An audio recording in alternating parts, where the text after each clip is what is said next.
Hi guys, this is Anne's Vlog again. For today's video, meron na naman akong bagong tutorial at sa video na ito, ituturo ko sa inyo kung paano maglagay ng ads sa ating mga videos sa YouTube. At kung gusto mo malaman, just watch this video. Alam mo ba, kapag malagyan mo ng ads ang iyong mga videos sa iyong YouTube channel, ay kikita ka gaya nito. So kung gusto mo malaman, panoorin mo lang itong video. Pero bago tayo magsimula, please don't forget to subscribe and click the bell down below para updated kayo sa susunod kong videos. At kung meron man kayong any suggestion or question, just comment down. Sasagutin ko po yan. At sa mga gusto i-shoutout sa susunod kong videos, guys, just leave a comment down para ma-shoutout ko kayo sa susunod kong videos. So magsimula na tayo. So guys, andito na tayo sa aking screen recording. Mabilis lang po to kasi gagamitin natin ay yung YT Studio at saka yung InShot. So sa ngayon is pupunta muna tayo sa aking app na ginagamit kung mag-upload ako ng videos. Kasi dito tayo pupunta mamaya sa aking InShot. O yan, dito tayo pupunta mamaya. Pero bago ang lahat is mag-upload muna ako ng videos. So pupunta tayo dito sa InShot. Meron ako ditong nagawang videos na ayan.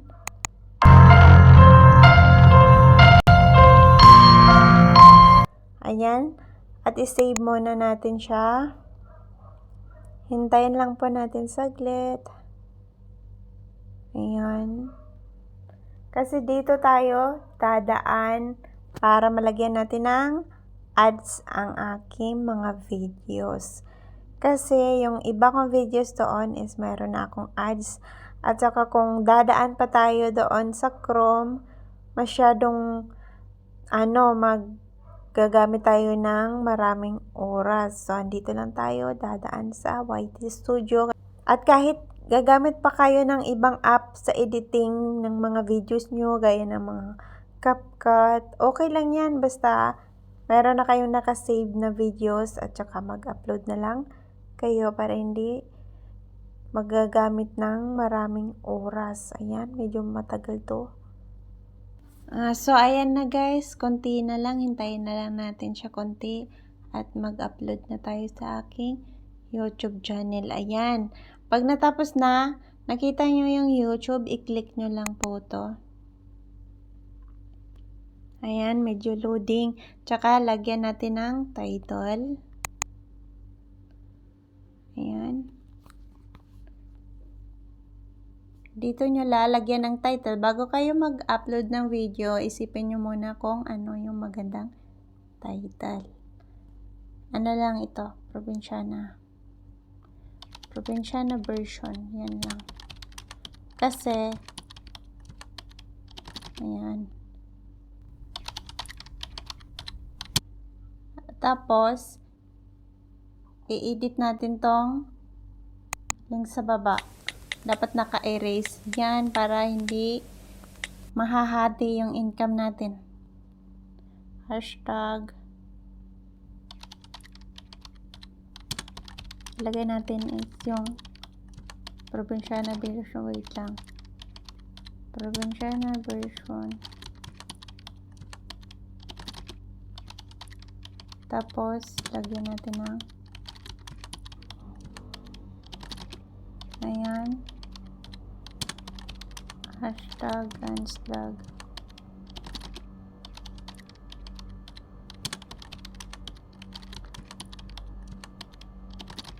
Ayan, okay na yan. Kung gusto nyo maglagay ng kung ano pa dyan sa description, pwede naman. Kaso nagmamadali ako kasi may trabaho pa ako. Ayan, okay na. Tapos, i-click tong sa taas. O, ayan. Tapos, yung ilalagay nyo dito, kung pambata po ba or hindi. Sa akin kasi, lagi yan nakasit sa no, it's not made for kids. Ayan. Pwede naman natin na isit ito sa yes, it's made for kids. Para makakapanood yung mga teens. Tapos, yung sa ad playlist mo, pwede ka maglagay kung saang video mo ito i-save. Yung sa akin naman is sa tutorials. Kung ito yung video is tutorials. Tapos, kung mga shorts videos, sa shorts natin is-save. Pero dahil kumakanta lang ako dito, ilagay ko lang is yung buhay OFW. So, ayan, i-check natin. Tapos, yung tags, di ba nakalagay yung InShot? I-delete natin yung InShot. Tapos, lagyan natin ng buhay OFW or kung ano lang yung related sa videos mo. Ayan. Tapos, hashtag probinsya na version.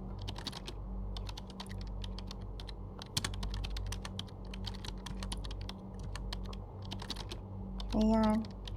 Okay na yan. Pagkatapos niyan, tingnan mo dito kung ano yung gusto mo. Allow video and audio remixing, ganyan. Kung gusto mo ng ganyan. Allow only video remixing, o ganyan. Kasi yung sa akin naman is, lagi yan nakasit sa allow video and audio remixing. Okay na yan. Ayan. Tapos, i-check natin yung mga comments.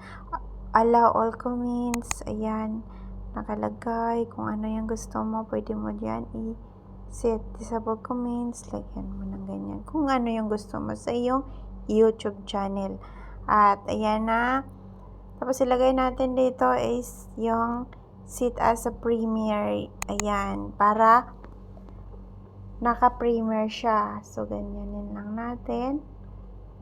Pagkatapos niyan is upload. Ayan, hintayin lang natin konti. So ayan. Ayan.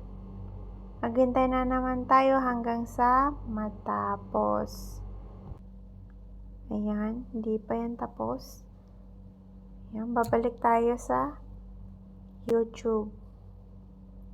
Ayan. Wala pa. Hindi pa rin tapos. Ayan. Tingnan mo. Wala pa. 79 pa. 80. 81.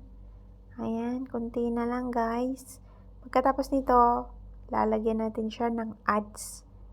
Para hindi tayo mahirapan is pupunta na naman tayo dito sa YT Studio. Ayan. I-check natin guys kung tapos na. Ayan.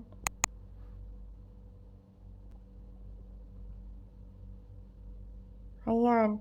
Ayan na guys. Okay na. Pwede na tayo maglagay ng ads. Diba nakita nyo tong ano, yung may nakalagay na monetization.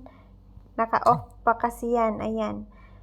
I-click nyo lang tong parang US tulyar dito sa baba. Yung sign. Ayan. Dito. Click nyo to. Ayan. Tapos naka-off yan. Kaya wala pang ads. I-click mo lang yan. Pagkatapos nyan is i-turn on mo. Ayan, nakikita nyo tong skippable video ads. Pwede nyo siya kunin kung ayaw nyo ng skippable. At ito lang yung iiwan nyo, yung non-skippable video ads. Pero sa akin, kapag naglalagay ako ng ads, dalawa yan. Kaya may choices sila kung i-skip nila or ayaw nila panoorin. Pwede naman nila yan i-skip. So, kung depende sa viewers, meron namang iba na tinatapos nila yung ads. Sila na bahala kung panoorin nila or hindi. Basta ganito lang siya maglagay ng ads. Ganito lang kabilis. Pagkatapos niyan, i-back natin. Ayan, titingnan natin mamaya. Pagkatapos niyan, save. Ayan. Okay na? Ayan, kapag nakita nyong naka-green na ang dolyar sign, meron na yang ads ang video mo. So, pwede ka na kumita dyan. So guys, sana meron kayong natutunan sa aking videos and thank you for watching and please don't forget to subscribe and click the bell down below para updated kayo sa susunod kong videos. Bye bye!